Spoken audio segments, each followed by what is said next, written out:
Hello everyone, Ashwini here. So today we will discuss 7 stages of game development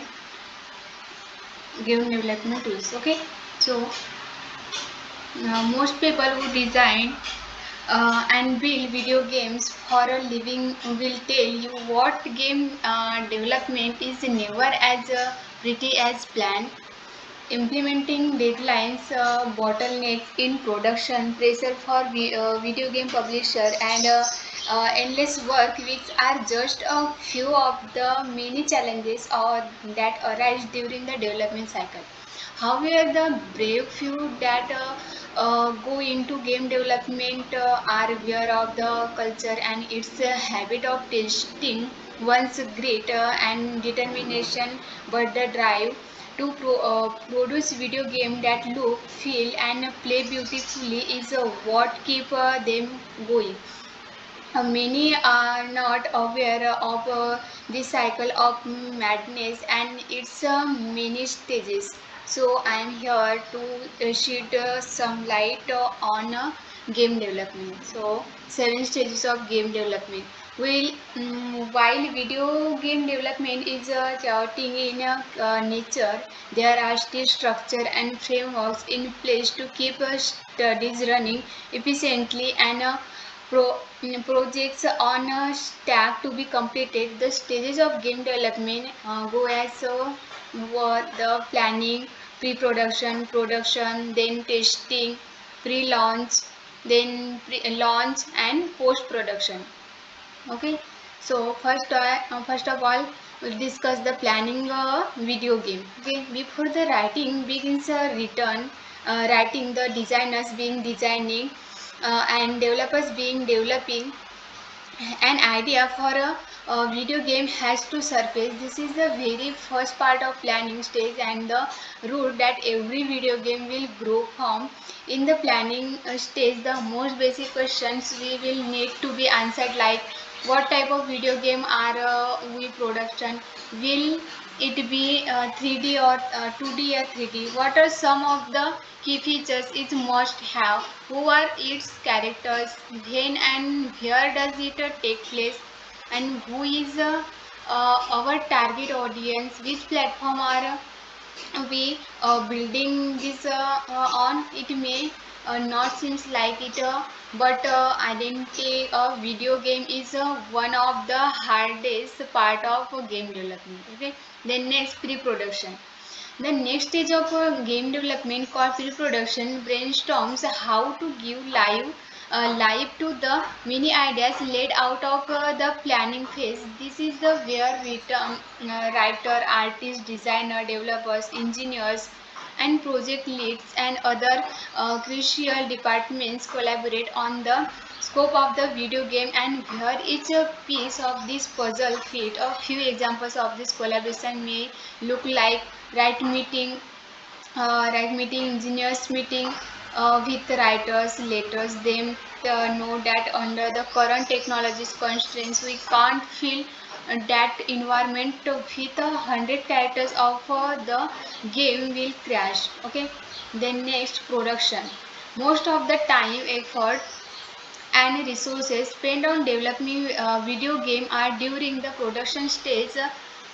This also happen to be one of the most challenging stages of video game development. During the processes, character model are designed, rendering, and iterated on to look exactly how they should in the story.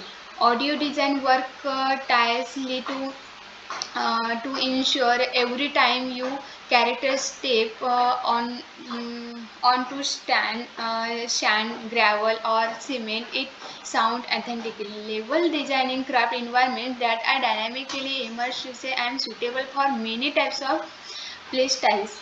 Voice actors read large stack of sprite, doing take after take to get the right emotions, timing, and tone. Okay. Then next, testing. Every feature and mechanic in the game need to be tested for quality control. A game that has not been thoroughly testing is a game that's not even ready for an alpha release. Here are some thinking a Play Store may point out during these stages. Are there buggy area or levels? Is everything rendering on the screen? Can I walk through this wall or lock environment? Are there features I can use to exploit the game? Does my character get permanently stuck in the spot? And is the structured dialogue stale and boring?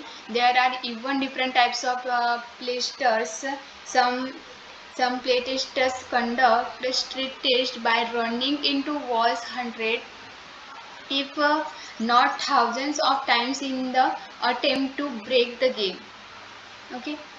Then next, pre-launch.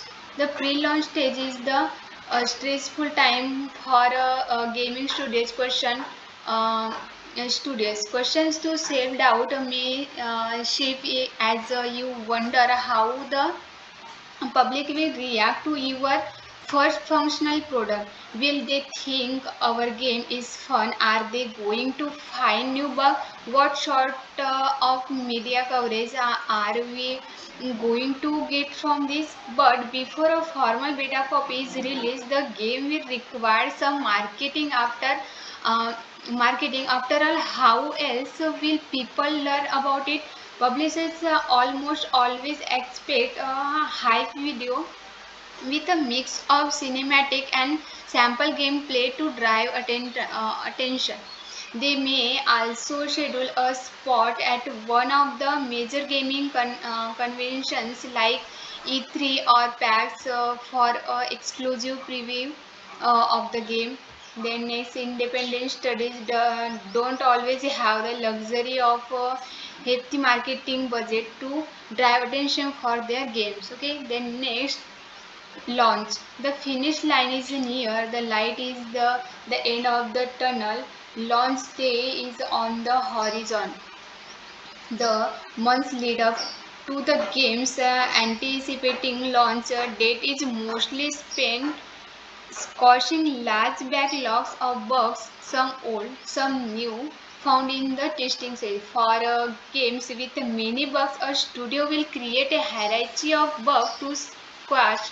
This hierarchy will include game clashing, bugs near the top, and minor bugs near the bottom. In addition to bugs squashing, developers will typically polish the game as much as possible before it launches. Maybe that mounted range can have more depth. Perhaps the characters' lethal straps can be more textured. Let's finally get around to make those trees sway in the wine. These types of changes through mirror can be important for making a video game for emergency. Then next, post-launch. The post-launch is one of the most exciting time for the any gaming studios. Year of hard work has finally paid off, and video game sales are hopefully pouring in, but even now there is still work to be done. It's not uncommon for video game to launch with batches of minor bugs. The first few months during the post-launch stage are typically spent identifying and squashing these bugs. Gaming studios also rarely on players to submit bug support or speak up about bug in online forum. This is all part of sport launch supports. Another part of post launch is to provide regular software updates for the game. These updates range from game balancing patches to new downloadable contents or DLCs. Okay, so this is the 7 stages of game development. Okay, thank you.